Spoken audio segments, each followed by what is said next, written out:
ഇന്നലെ ഇന്നൊക്കെ ആയിട്ട് ലോകത്ത് ഏറ്റവും അധികം ചർച്ച ചെയ്യപ്പെടുന്നത് കയ്യിൽ കുറച്ച് സമ്മാനപ്പൊതികളുമായി ചിരിച്ചുകൊണ്ട് ഫലസ്തീൻ തടവറകളിൽ നിന്ന് വീടുകളിലേക്ക് മടങ്ങിപ്പോകുന്ന ബന്ദികളുടെ ഫോട്ടോയും വീഡിയോ ഒക്കെയാണ്.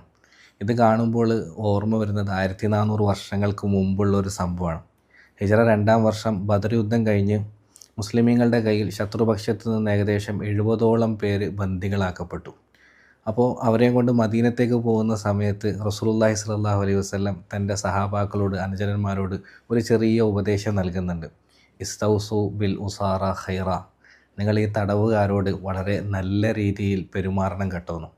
ഈ ചെറിയ ഉപദേശം സഹാബാക്കൾ ഉണ്ടാക്കിയ സ്വാധീനം വളരെ വലുതായിരുന്നു. അന്ന് തടവുകാരുടെ കൂട്ടത്തിലുണ്ടായിരുന്ന പിൽക്കാലത്ത് മുസ്ലിമായ അബുൽ ആസിബിൻ റബീഅ എന്ന് പറഞ്ഞ സഹാബി പറയാണ് റളിയല്ലാഹു അൻഹു, കുന്തുഫി റഹ്തി മിനൽ അൻസാരി ജസാഹുമുല്ലാഹു ഖൈറ. അന്നേ ദിവസം പാവപ്പെട്ടവരായ അൻസാരികളുടെ ഒരു കൂട്ടത്തോടൊപ്പമായിരുന്നു ഞാൻ ഉണ്ടായിരുന്നത്. ആ സമയത്താണ് റസൂലുള്ളാഹി സ്വല്ലല്ലാഹു അലൈഹി വസല്ലം നിങ്ങൾ തടവുകാരോട് നല്ല രീതിയിൽ പെരുമാറണം കേട്ടോ എന്ന് പറയുന്നത്.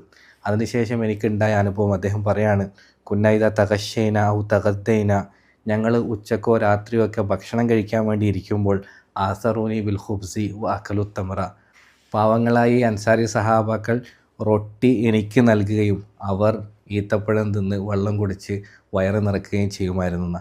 വൽ ഖുബ്സു മഅഹും ഖലീൽ, അവരുടെ അടുക്കൽ അങ്ങനെ കുറേ റൊട്ടികളൊന്നും ഉണ്ടായിരുന്നില്ല. ഹത്ത ഇന്ന റജുല ലതഖഉ ഫി യദിഹി കിസ്റത്തൻ, ചിലപ്പോൾ ചില ആളെടുത്ത് ആകെ ഉണ്ടാകുക ഒരു ചെറിയ റൊട്ടി കഷ്ണം മാത്രമായിരിക്കും. ഫയദ്ഫഉഹ ഇലയ്യ, പക്ഷേ അതുപോലും അവൻ തിന്നാതെ എനിക്ക് നൽകിക്കൊണ്ട് അവന് ഈത്തപ്പഴവും വെള്ളവും കുടിച്ച് വയറ് നിറക്കുമായിരുന്നു എന്നാണ്. പിന്നെ വലീദ് ബിൻ മുഗീറ എന്ന് പറഞ്ഞ ആൾ കുറച്ചും കൂടി അധികരിപ്പിച്ച് പറയുന്നുണ്ട്, വക്കാനു യഹ്മിലൂനന വയംഷൂൻ, മദീനയിലേക്ക് തിരിച്ചു പോകുന്ന സമയത്ത് വാഹനങ്ങൾ സഹാബാക്കളുടെ അടുക്കൽ കുറവായിരുന്നു.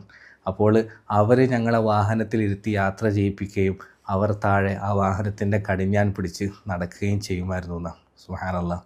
മുസ്ലിം തടവറകളിൽ നിന്ന് ബന്ദികൾ സന്തോഷത്തോടുകൂടി അവരുടെ വീടുകളിലേക്ക്, കുടുംബങ്ങളിലേക്ക് മടങ്ങിപ്പോകുക എന്നുള്ള അനുഭവം ഇന്നോ ഇന്നലെയോ തുടങ്ങിയതല്ല, മറിച്ച് 1400 വർഷങ്ങൾക്ക് മുമ്പ് നബി സല്ലല്ലാഹു അലൈഹി വസല്ലമയുടെ പ്രിയങ്കരരായ സഹാബാക്കൾ നമുക്ക് കാണിച്ചു തന്ന വലിയ മാതൃകയായിരുന്നു. ആ മാതൃകയാണ് ഇന്നത്തെ നമ്മുടെ ഫലസ്തീനി സുഹൃത്തുക്കൾ ഏറ്റെടുത്ത് ലോകത്തെ മുഴുവൻ അത്ഭുതപ്പെടുത്തിക്കൊണ്ടിരിക്കുന്നത്. അല്ലാഹു സുബ്ഹാനഹു വ തആല അവർക്ക് ഇനിയും വിജയം നൽകി അനുഗ്രഹിക്കുമാറാകട്ടെ. അവരുടെ ശത്രുക്കളെ എത്രയും പെട്ടെന്ന് അല്ലാഹു പരാജയപ്പെടുത്തുമാറാകട്ടെ.